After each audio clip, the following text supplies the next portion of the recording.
Hello and welcome to the Whispering Worlds channel. What would you do if the person you trusted most shattered your heart? It is a gripping story of betrayal, heartbreak, and the fragile hope of rebuilding what's been lost. In the face of broken promises, can two people find a way forward, or will the wounds of the past prove too deep to heal? Sometimes redemption isn't about going back. It's about starting over.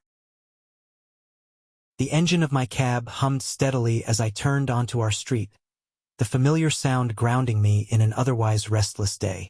The neighborhood looked almost idyllic under the late afternoon sunlight, the kind of scene you'd expect to find on a postcard. Children's laughter echoed faintly from somewhere down the block, their bikes lying forgotten on neatly trimmed lawns. It was peaceful, serene even, but to me it felt like a cruel mockery. Every house here had a story, its secrets hidden behind closed doors. Ours was no exception. I pulled into the driveway and killed the engine, pausing for a moment to gather my thoughts. My fingers drummed absently on the steering wheel, a nervous habit I hadn't quite shaken. The clock on the dashboard read 5:14 p.m., close enough to my usual time to avoid raising questions. As I stepped out of the car, I saw Lauren standing on the porch, her figure framed by the glow of the setting sun. She held her phone in one hand, her thumb moving over the screen with practiced ease. When she noticed me, she slipped it into her pocket and offered a smile. "Hey, Jack," she said, her voice warm but oddly measured. "Hey," I replied, forcing a smile of my own. Her eyes searched mine for a fleeting moment, as if trying to gauge my mood. Then she turned her attention to the flower beds flanking the walkway, the lavender and hydrangeas she'd planted last spring thriving under her careful attention. "How was your day?" "Same as always," I said, walking up the driveway. "Had a guy try to convince me to drive him to Vegas. Thought I was his personal chauffeur." She chuckled softly, but it didn't feel real. There was something off about her laughter, a hollowness that hadn't been there before. Or maybe it had, and I was only noticing it now. "Dinner's almost ready," she said, stepping back toward the door. "You should wash up." I followed her inside, the familiar scent of roasted chicken mingling with the lemony tang of her cleaning spray. The house was spotless, as always. Lauren had a knack for keeping things immaculate, a stark contrast to my tendency to let clutter pile up. "I'll be down in a minute," I said, heading to the bathroom to wash my hands. As I stood at the sink, I caught my reflection in the mirror. My face looked tired, older than I remembered. The dark circles under my eyes were a testament to the long hours I'd been putting in lately, driving late into the night just to make ends meet. Lauren used to joke that I worked too hard, but her concern had faded into quiet acceptance over the years.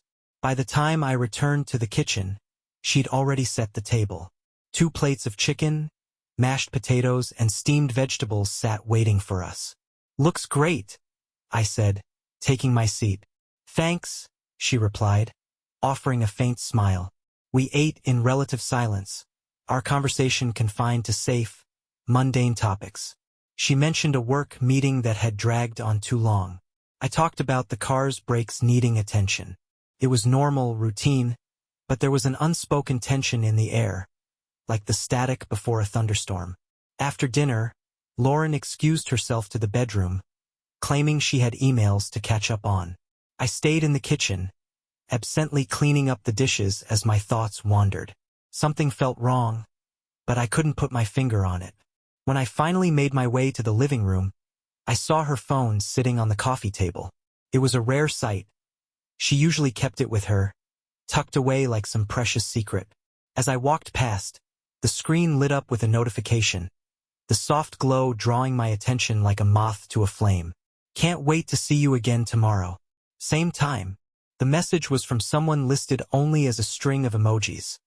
A winking face, a heart, and a taxi. For a moment, I stood frozen, my mind racing. It had to be a joke, a misunderstanding. Maybe one of her friends messing around. But the pit in my stomach told me otherwise. I hesitated before picking up the phone. Lauren had never changed her passcode. It was still the same 4 digits she'd set years ago. My hands trembled as I unlocked it, the screen opening to a thread of messages that confirmed my worst fears.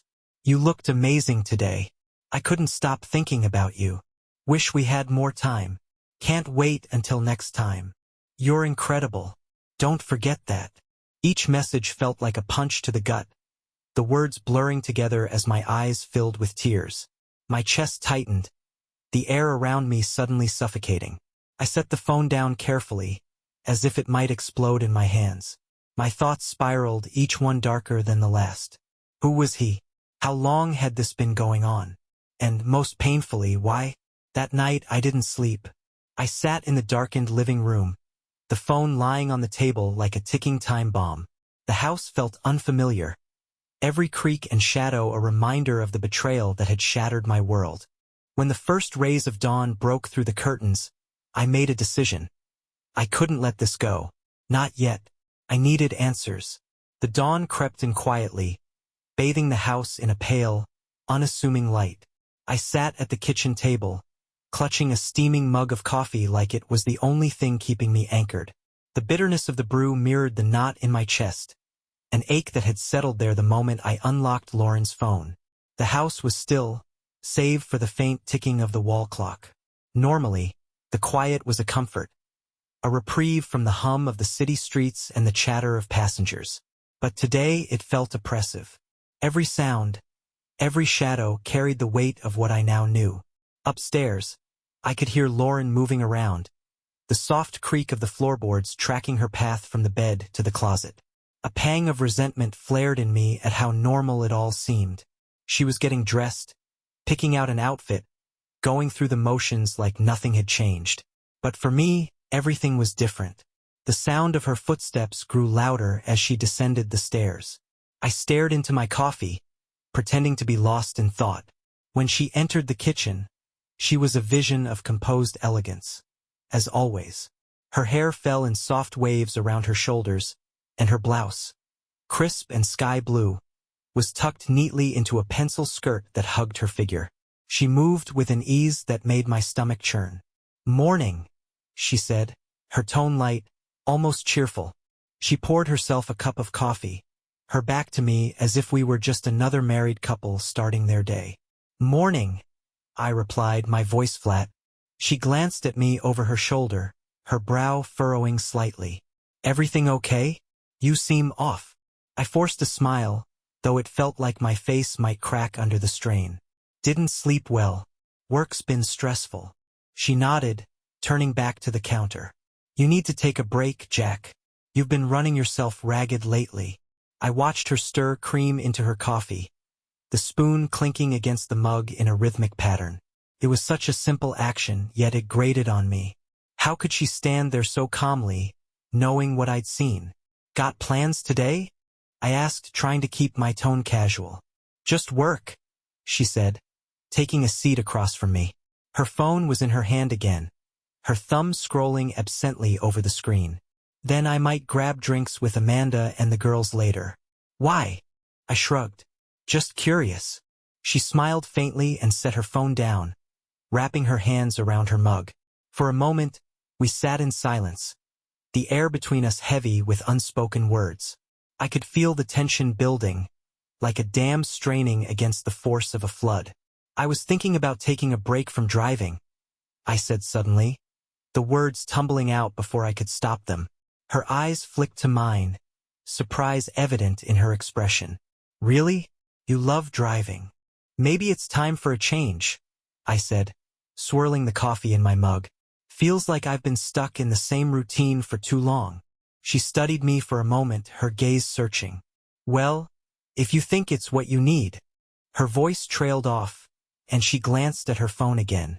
The brief flicker of relief in her eyes didn't escape me, and it took every ounce of restraint not to grab the device and demand answers. Instead, I bit down on the anger rising in my throat and forced another smile. "Maybe I'll take today off," I said. "Clear my head a bit." "That's a good idea," she said, finishing her coffee and standing. She leaned over to kiss me on the cheek, her lips brushing against my skin like a ghost. "See you tonight." The front door clicked shut behind her, and the silence that followed was deafening. I sat there for what felt like an eternity, my mind racing. The messages, the emojis, The way she'd hesitated when I asked about her plans. Each detail played over and over in my head, a puzzle I couldn't quite solve. When I finally stood, my hands were shaking. I grabbed my keys and headed for the cab, a plan forming in the back of my mind. I wasn't going to sit around and wait for answers. If Lauren was meeting someone, I needed to see it for myself. The city was alive with its usual rhythm. Cars honking in the distance, vendors shouting their wares, and the faint hum of construction machinery echoing through the streets. But for me, all of it faded into the background. My focus was razor-sharp, locked on one thing: Lauren. I parked my cab half a block away from her office building, the tinted windows giving me just enough cover to watch without being noticed. Her office was a sleek, glass structure that reflected the morning sunlight like a beacon. I dropped her off here countless times before, her smiling face bidding me goodbye as she adjusted the strap of her handbag and disappeared through the revolving doors. But today wasn't like those other days. My heart pounded as I waited. Would she really go to work? Or would she slip away, meeting someone else under the guise of professionalism? At 9:14 a.m., I spotted her stepping out of a black sedan that had pulled up to the curb. Her heels clicked against the pavement as she walked toward the building, her phone pressed to her ear. She laughed at something, light and carefree, as though nothing was wrong. I slouched lower in my seat, watching her until she disappeared inside. A flicker of doubt crept in, the rational part of me questioning whether I was overreacting. Maybe this really was just another workday for her. Maybe I'd let my imagination run wild. But then I remembered the messages, the emojis, the way her hand had lingered just a little too long on her phone this morning. No, something wasn't right, and I wasn't going to let it go. I waited another hour, my eyes glued to the building's entrance. My mind cycled through scenarios, each more painful than the last. Was he someone she worked with? A client? Or someone completely unrelated? A stranger who'd managed to worm his way into her life? At 10:37 a.m., my patience was rewarded. Lauren reappeared, walking briskly down the steps with her phone in hand. She wasn't alone. A man followed close behind, tall and sharply dressed in a navy suit that looked like it cost more than my car. He had the kind of confidence that made people take notice, his easy smile and purposeful stride exuding charm. Lauren turned to say something, and he laughed, the sound carrying across the street to where I sat. My chest tightened as I gripped the steering wheel, my knuckles white. This was him. It had to be. They didn't linger. After a brief exchange, they walked together toward a nearby cafe. I started the cab and pulled out slowly, careful to keep a safe distance. My heart raced as I followed them, the thrill of action mixing with a sickening dread. The cafe was small and tucked away on a quiet side street, its front lined with potted plants and a chalkboard advertising the day's specials.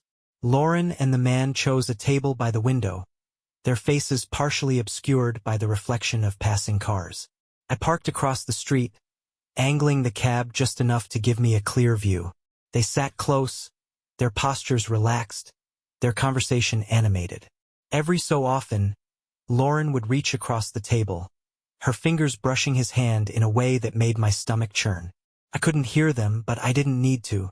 Their body language said it all. The easy smiles, the way their heads tilted slightly toward each other, the casual intimacy of their gestures. This wasn't work. This wasn't innocent. Minutes turned into an hour as I watched them, my emotions swinging wildly between anger, sadness, and numbness. Part of me wanted to storm in, to confront them both right there in front of everyone.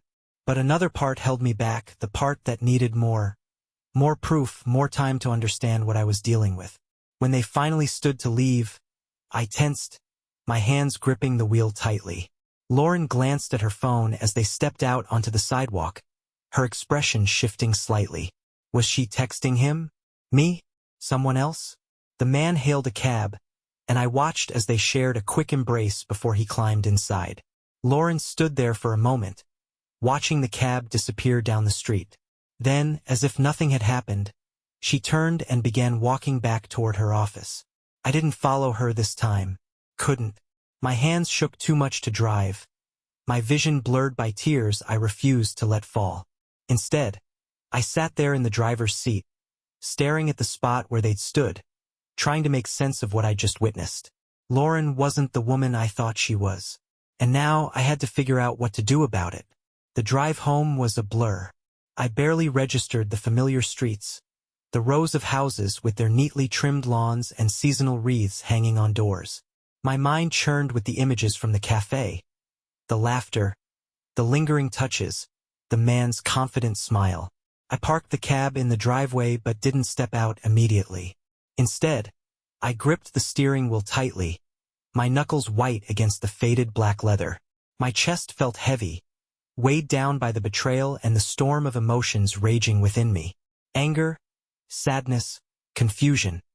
They all collided, leaving me paralyzed. Couldn't go inside, not yet. Not while I felt like this. Instead, I sat there for what felt like hours, watching as the sun dipped lower in the sky. The warm hues of twilight gave way to shadows, and the streetlights flickered to life one by one. Eventually, the sound of children's laughter faded, replaced by the distant hum of crickets. When I finally stepped into the house, the smell of dinner greeted me.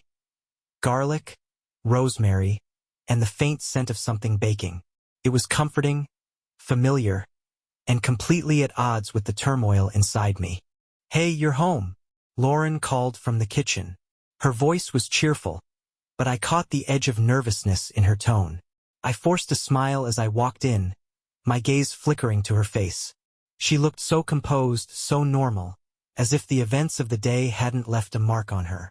"Hey," I said, my voice sounding hollow even to my own ears. "How was your day?" she asked, turning back to the stove. I hesitated. The words were right there on the tip of my tongue, the questions, the accusations, but something held me back. It wasn't fear exactly, but a need for control. If I confronted her now, I'd explode, and the conversation would spiral into chaos. I needed answers, not a screaming match. "Busy," I said finally, sliding into one of the kitchen chairs. "You?" She glanced over her shoulder, her expression unreadable. "The usual. Meetings, emails." Amanda and I grabbed coffee during lunch. My jaw clenched at the mention of Amanda's name. It was an alibi, of course, a convenient cover for what she'd really been doing. "That's nice," I said evenly. She turned back to the stove, humming softly as she stirred a pot. For a moment, the room was quiet, save for the sound of bubbling sauce and the occasional clink of a spoon against metal. As I watched her, a question surfaced in my mind, unbidden but relentless. Does she even feel guilty? The thought gnawed at me, and I found myself studying her movements, searching for some sign, hesitation, discomfort, anything to suggest she knew what she was doing was wrong. But if she felt any remorse, she hid it well. Dinner was a quiet affair. We talked about inconsequential things, the weather, the neighbor's new puppy, a sale at the hardware store. I responded automatically, my mind elsewhere. Afterward, Lauren excused herself, saying she had more work to finish. I watched her disappear down the hallway, her phone clutched tightly in her hand. The moment she was out of sight, I stood and walked to the living room. My eyes fell on her laptop, sitting on the coffee table. Normally, I wouldn't have thought twice about it, but tonight was different. Tonight, I needed answers. I hesitated for a moment before opening it. The screen blinked to life, asking for a password. I froze. Of course, it had a password. Lauren wasn't careless with her devices, at least, not the ones she thought I'd never check. Frustrated, I closed the laptop and sat back, running a hand through my hair. There had to be another way to find out more, to piece together the truth. And then it hit me, the man she'd been with. If I could figure out who he was, I might get the answers I needed. My mind raced as I tried to recall every detail about him. The tailored suit, the confident demeanor, the way he'd looked at Lauren like she was the only person in the room. He was important to her, of that I was certain. But who was he? I didn't sleep much that night. Instead, I sat in the darkened living room, scrolling through social media and LinkedIn profiles, searching for any clue that might lead me to him. It was a long shot, I knew, but it was all I had. By the time the first light of dawn crept through the windows, I had nothing. No names, no connections, no answers. Just a growing sense of frustration and the gnawing realization that I was in over my head. But one thing was clear. I couldn't keep living like this. The confrontation was inevitable, and it was coming sooner than Lauren expected. By the time Lauren came home that evening, I had spent the entire day wrestling with my emotions, rehearsing what I might say, and building up the courage to confront her. The house was dark except for the dim light in the living room where I sat, the silence almost suffocating. The sound of her keys jingling at the door broke the stillness, and moments later, she stepped inside. Her heels clicked softly against the floor as she entered, her phone in one hand and a small bag of groceries in the other. "Jack?" she called out, setting the bag on the counter. "Why are all the lights off?" "I wanted to talk," I said from the couch, my voice low but firm. Lauren froze for a moment, her back to me. She set her phone down on the counter with deliberate care before turning to face me. "Okay," she said cautiously. "What's going on?" I gestured to the chair across from me. "Sit down." Her eyes narrowed slightly, a flicker of unease crossing her face. "You're scaring me. Did something happen?" "Yeah," I said, my tone sharp. "Something happened." She hesitated, then crossed the room and sat down, her posture rigid. I could see the tension in her shoulders, the way her fingers curled tightly around the edge of the chair. I leaned forward, resting my elbows on my knees as I met her gaze. "Where were you yesterday?" Her brow furrowed. "What do you mean?" "I told you. I had lunch with Amanda, then went back to the office." "Don't lie to me," I said, my voice rising. "I saw you, Lauren. I saw you with him." Her eyes widened, panic flashing across her face before she quickly masked it. "Him? What are you talking about?" "You know exactly what I'm talking about," I snapped. "The man you met at the cafe. The one you've been sneaking around with behind my back." She opened her mouth to respond but closed it again, her face pale. For a moment, the room was silent except for the ticking of the clock on the wall. Finally, she sighed, her shoulders slumping. "Jack, it's not what you think." "Then what is it?" I demanded, because from where I'm standing, it looks pretty damn clear. Her eyes filled with tears, and she looked away, unable to meet my gaze. "I didn't mean for this to happen," she said softly. It got out of control." My stomach turned. "How long?" "Jack, how long, Lauren?" I cut her off, my voice shaking with anger. She hesitated, then whispered, "A few months." Her words hit me like a punch to the gut. I felt the air leave my lungs, the weight of her betrayal pressing down on me. "A few months?" I repeated, the words bitter on my tongue. "And you didn't think to tell me? To come clean?" "I didn't want to hurt you," she said, her voice breaking. "I didn't want to ruin everything we have." "You already did," I said coldly. Tears streamed down her face now, but I couldn't bring myself to care. The pain and anger inside me left no room for sympathy. "Who is he?" I asked, my voice low and deadly. She shook her head. "It doesn't matter." "It matters to me," I shouted, standing abruptly. "I deserve to know who he is, Lauren. I deserve the truth." She flinched at my outburst, then took a deep breath. "His name is Eric. He's a client." "Eric?" I repeated, the name searing into my mind. "And what? He's just some guy who caught your eye? Someone who made you feel special while I was out working my ass off for us?" "It wasn't like that," she said, her voice pleading. "It wasn't about you, Jack. It was, I don't know. It was about me." I felt stuck, like I was losing myself. And then Eric came along, and he made me feel alive again. Her words stung more than I thought possible. "So what? I wasn't enough for you? 10 years of marriage wasn't enough?" "I'm sorry," she whispered, her voice barely audible. I laughed bitterly, running a hand through my hair. "Sorry? That's what you have to say? Sorry? I don't know what else to say," she said, her tears falling freely now. "I never wanted to hurt you, Jack. I swear. I made a mistake." "A mistake?" I said, shaking my head. A mistake is forgetting to take out the trash. What you did, that's a choice. Every text, every meeting, every lie, you made a choice, Lauren. Over and over again. She buried her face in her hands, her sobs muffled. But I couldn't bring myself to comfort her. Not now. I turned away, staring out the window into the darkness outside. My mind raced with everything I'd learned, every emotion I couldn't contain. Betrayal, anger, grief.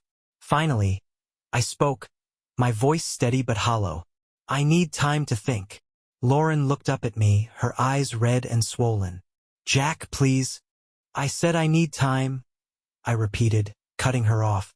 I can't do this right now. Without another word, I grabbed my keys and walked out the door, the cool night air hitting me like a slap to the face. As I got into my cab and started the engine, I knew one thing for certain. My life would never be the same. The night swallowed me as I drove aimlessly through the city streets, the hum of the engine my only companion. The headlights of passing cars streaked like pale ghosts, their fleeting glow illuminating my numb expression in the rearview mirror. Lauren's words echoed in my mind, cutting deeper with each repetition. I felt stuck. Eric made me feel alive again. Her confession had shattered something inside me, something I wasn't sure I could rebuild. I turned onto an empty stretch of road, the city's chaos giving way to quiet suburban streets. My hands gripped the wheel tighter than necessary, the tension in my body refusing to release. Each mile I drove felt like a step further from the life I thought I had. And yet, I didn't stop. Eventually, I pulled into a deserted park, the kind with an old wooden playground and a worn walking path that circled a small pond. I turned off the engine and leaned back in the seat, staring at the dark silhouettes of trees swaying gently in the breeze. For the first time since I saw those messages, I let the weight of it all hit me. The anger, the betrayal, the sadness. They came crashing down, breaking through the numbness I'd been holding on to. My chest heaved as I fought back tears, but it was a losing battle. The raw, unfiltered grief spilled out, my hands shaking as I pressed my forehead against the steering wheel. 10 years. 10 years of building a life together, of shared dreams and quiet moments. All of it reduced to ash because Lauren needed to feel alive. As the tears subsided, anger crept back in, filling the void left by sadness. I thought of Eric, this stranger who had inserted himself into my marriage, who had taken what wasn't his to take. What kind of man did that? What kind of man looked another man in the eye, knowing he'd betrayed him? And Lauren, how could she look at me every day and pretend everything was fine? How could she kiss me goodnight, knowing she was lying to my face? I pulled out my phone, scrolling through the messages again. Each one felt like a slap, a reminder of the deceit that had been hiding in plain sight. I tapped on Eric's contact info, staring at the number. A part of me wanted to call him, to demand answers, to tell him exactly what I thought of him. But what would that accomplish? He wasn't the one who'd made vows to me. He wasn't the one I'd trusted with my heart. No, this wasn't about him. This was about Lauren. I stared out at the darkened park, the faint ripple of water on the pond's surface catching the moonlight. My mind raced with questions I didn't have answers to. Was this the end? Could we ever come back from this? Did I even want to? I thought about my parents. They'd been married for 40 years.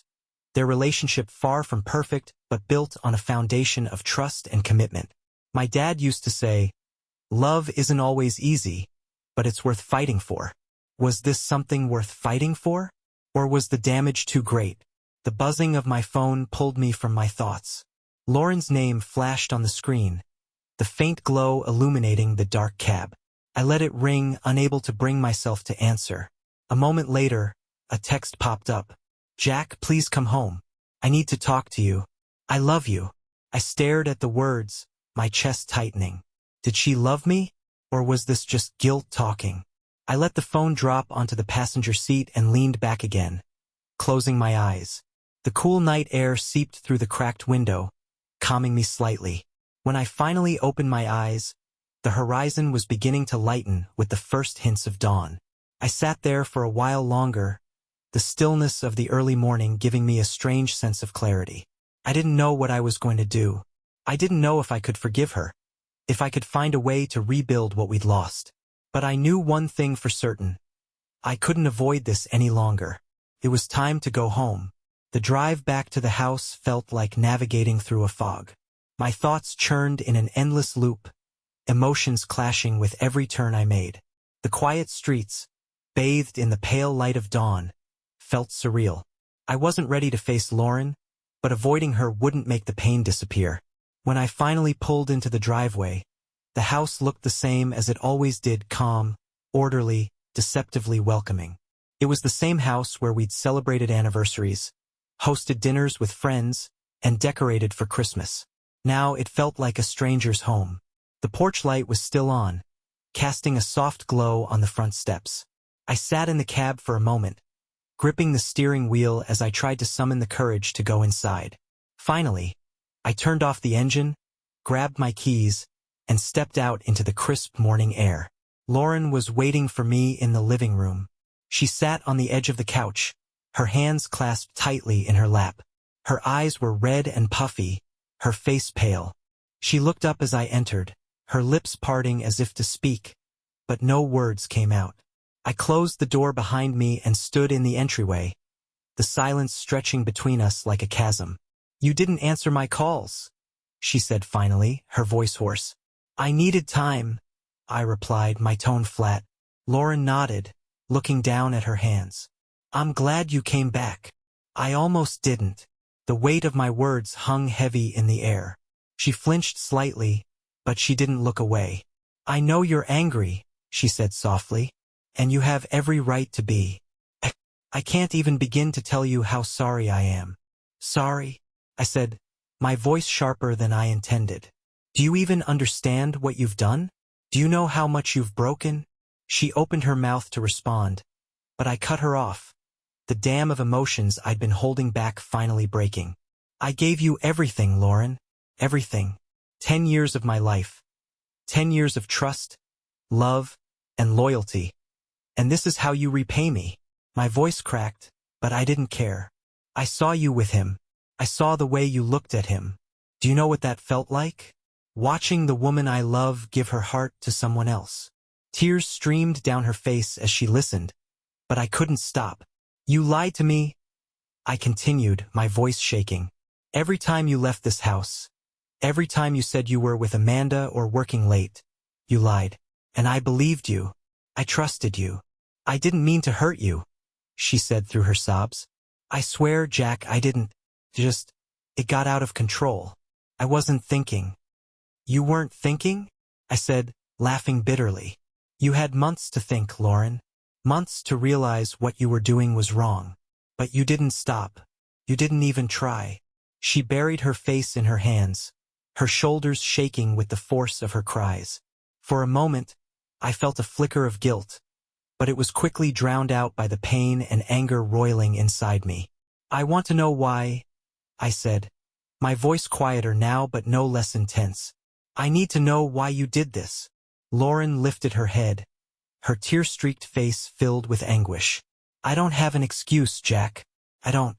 I was selfish and stupid, and I let myself get caught up in something I shouldn't have.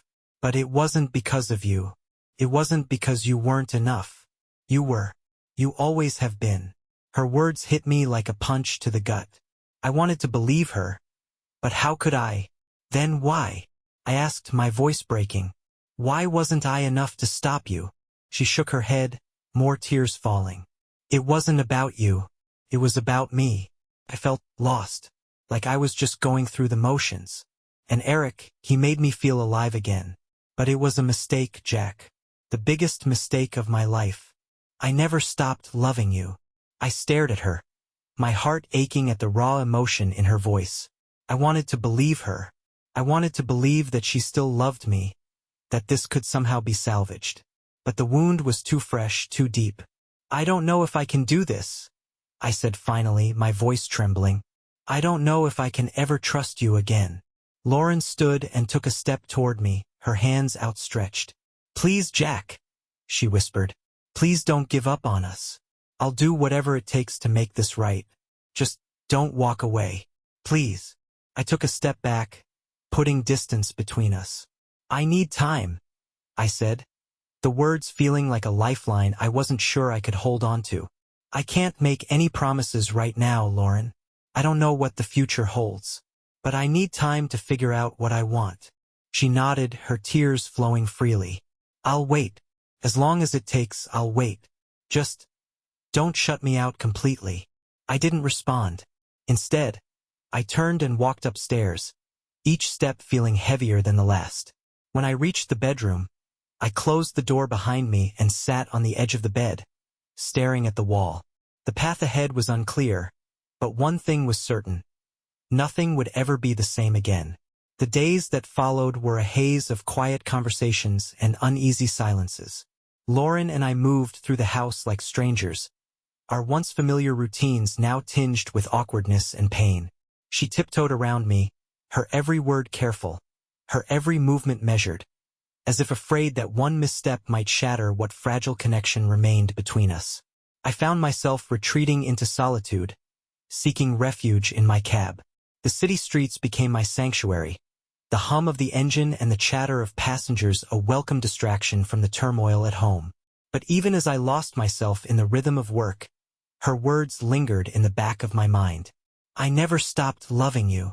What did that even mean now? Was love supposed to be enough to fix what she had broken?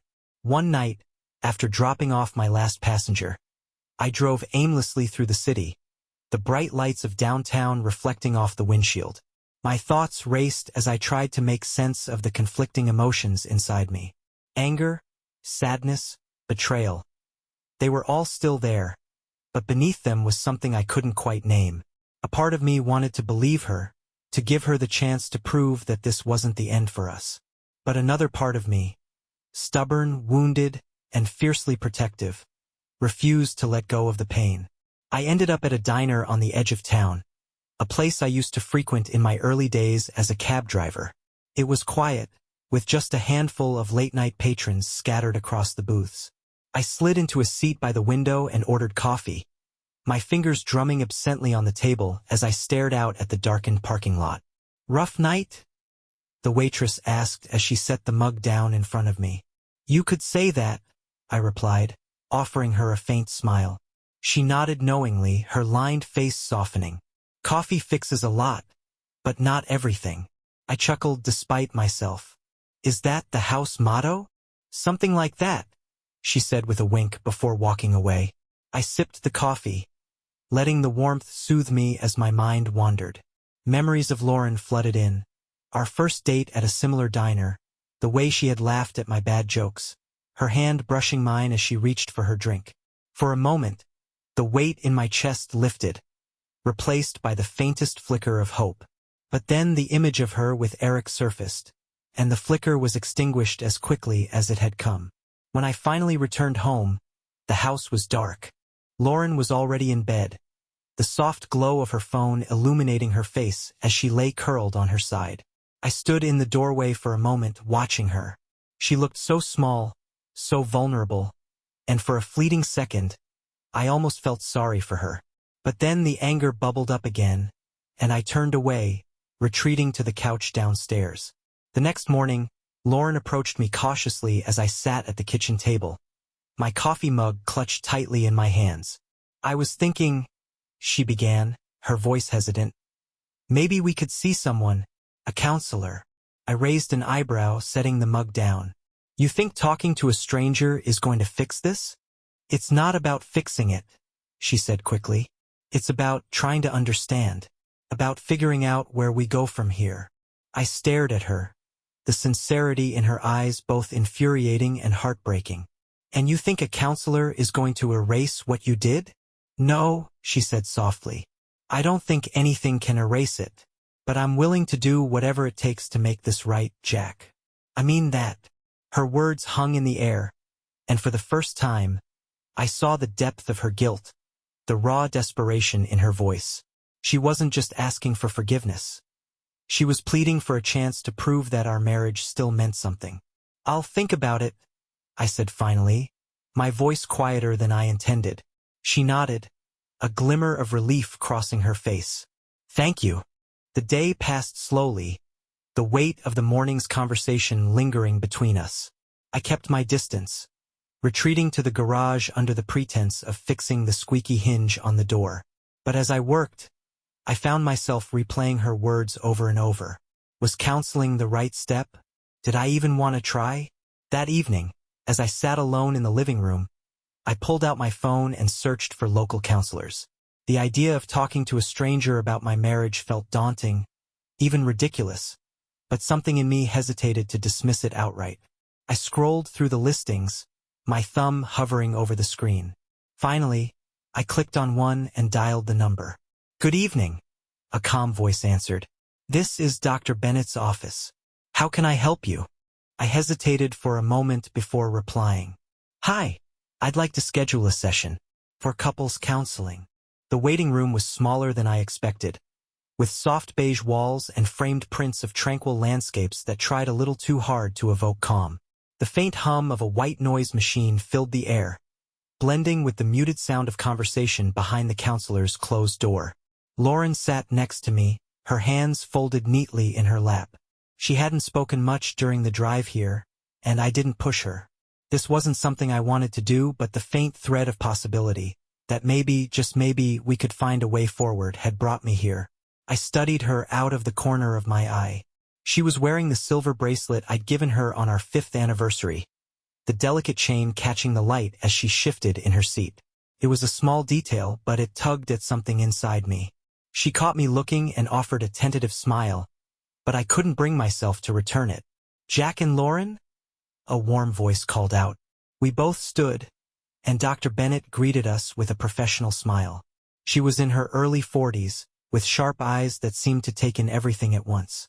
She gestured for us to follow her into her office, a cozy room with overstuffed chairs and bookshelves lined with titles on relationships, psychology, and self-help.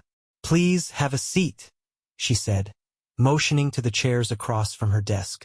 We sat down, the tension between us palpable. Dr. Bennett took her seat and folded her hands in her lap, her gaze moving between us. "So," she began gently, "what brings you both here today?" Lauren glanced at me, her expression uncertain, as if asking permission to speak. When I didn't respond, she cleared her throat and said, "We're going through a rough time. I made a mistake, and I'm trying to make things right." Dr. Bennett nodded, her expression calm and non-judgmental. "Mistakes happen. The fact that you're both here is a good first step. Jack, how are you feeling about this?" I shifted uncomfortably in my seat, my arms crossed tightly over my chest. "Honestly, I'm angry, I'm hurt, and I don't know if this is going to change anything." Lauren flinched at my words but stayed quiet, her head bowed slightly. "That's understandable," Dr. Bennett said. "Rebuilding trust after a betrayal is one of the hardest things a couple can go through. It's not something that happens overnight, and it's not something either of you can do alone. But the fact that you're willing to try says a lot." I looked away, my gaze landing on a small potted plant on her desk. The word try felt heavy, like an impossible mountain to climb. Dr. Bennett leaned forward slightly, her tone gentle but firm. "Jack, can you tell me what you need from Lauren right now? What would help you begin to feel like trust can be rebuilt?" I hesitated, the question catching me off guard. What did I need? Could anything truly repair what had been broken? "I don't know," I said finally. "I guess honesty, transparency, no more secrets." Lauren looked up at me, her eyes glistening with unshed tears. "You have my word," she said softly. "No more lies, Jack. I promise." Dr. Bennett nodded. "That's a good starting point. Trust isn't rebuilt with promises alone. It's rebuilt with actions. Lauren, what are you willing to do to show Jack that you're committed to rebuilding this relationship?" Lauren's voice trembled as she replied, "Anything, whatever it takes. I'll share my schedule, my messages, anything Jack wants to see. I just want to prove to him that I'm all in." Her words hung in the air, and for a moment, I felt a flicker of something I hadn't felt in weeks. Hope. It wasn't much, but it was there, fragile and tentative. Dr. Bennett offered a small smile. "That's a good step forward. But it's also important for both of you to communicate your feelings openly. This process is going to be uncomfortable at times, but it's the only way to truly heal. The session continued, delving into the underlying issues that had brought us here. Dr. Bennett asked questions that forced us to confront truths we'd both been avoiding, and though it was painful, it also felt necessary. By the time the session ended, I felt drained, like I just run a marathon. But there was also a strange sense of clarity, as if a small part of the fog had lifted. Lauren and I walked to the car in silence. When we reached it, she turned to me, her eyes searching mine. "Thank you for coming," she said quietly. "I know it wasn't easy." I nodded, my hands gripping the steering wheel as I started the engine. "It's a start," I said. The drive home was quiet, but the silence felt different this time. Less heavy, more like the calm after a storm. For the first time in weeks, I felt like there might be a way forward, even if the path was still unclear. The weeks after our first counseling session felt like walking a tightrope. Lauren and I were careful with each other, navigating conversations and daily routines as though the smallest misstep might send us tumbling. The house was quieter now, the silence between us often stretching long and heavy. But amidst the tension, there were moments, small, fleeting moments, when the fog lifted just enough for me to see the woman I had fallen in love with all those years ago. Our sessions with Dr. Bennett became a regular part of our week. Each one was an excavation, digging into the buried wounds of our marriage, peeling back layers of resentment and pain. There were days when I wanted to walk out, to throw my hands up and say, "This is too much." But there were other days, rare and precious, when I felt something I hadn't in a long time: hope. One evening, after another long session, Lauren approached me as I sat on the porch. The sun was setting, casting the sky in shades of orange and purple. She stood hesitantly at the door, her arms wrapped around herself as if shielding against a cold that wasn't there. "Can I join you?" she asked softly. I nodded, gesturing to the empty chair beside me. She sat down, her hands resting on her knees.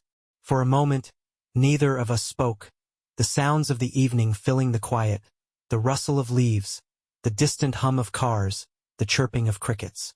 "Do you think we'll ever get back to the way we were?" she asked finally, her voice barely above a whisper. I stared out at the horizon, the weight of her question pressing down on me. "I don't know," I admitted. "I don't think we can ever go back to how things were. Too much has happened. Too much has changed." Her face fell, and I could see the tears glistening in her eyes. But before she could look away, I continued. "Maybe that's not a bad thing," I said. "Maybe it's not about going back. Maybe it's about figuring out what comes next." She looked at me, her expression a mixture of hope and heartbreak. "I want to believe that," she said. "I want to believe we can build something new, something better." I nodded, the weight in my chest feeling just a little lighter. "It's going to take time, and work, a lot of work." "I'm ready," she said, her voice steady despite the tears that now streaked her cheeks. "Whatever it takes, Jack. I'll do whatever it takes." For the first time in weeks, I reached for her hand. She hesitated, then slipped her fingers into mine, her grip tentative but warm. We sat like that for a long time, watching the sun dip below the horizon, the darkness settling around us.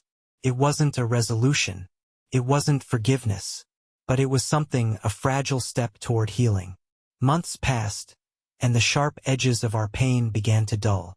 Lauren kept her promise of transparency, sharing her phone, her schedule, and even her thoughts with me in a way she never had before. It wasn't easy. There were moments when the old wounds threatened to reopen, when the memories of her betrayal felt too fresh to bear. But there were also moments of light, quiet mornings spent drinking coffee together, laughter shared over a ridiculous sitcom, the simple comfort of her presence on the days when the world felt too heavy. One night, as we lay in bed, Lauren turned to me, her eyes searching mine. "Do you still love me?" she asked, her voice trembling.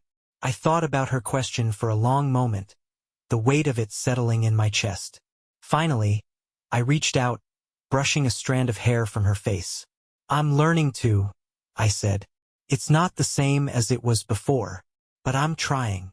Her tears fell silently, and she nodded, her hand covering mine.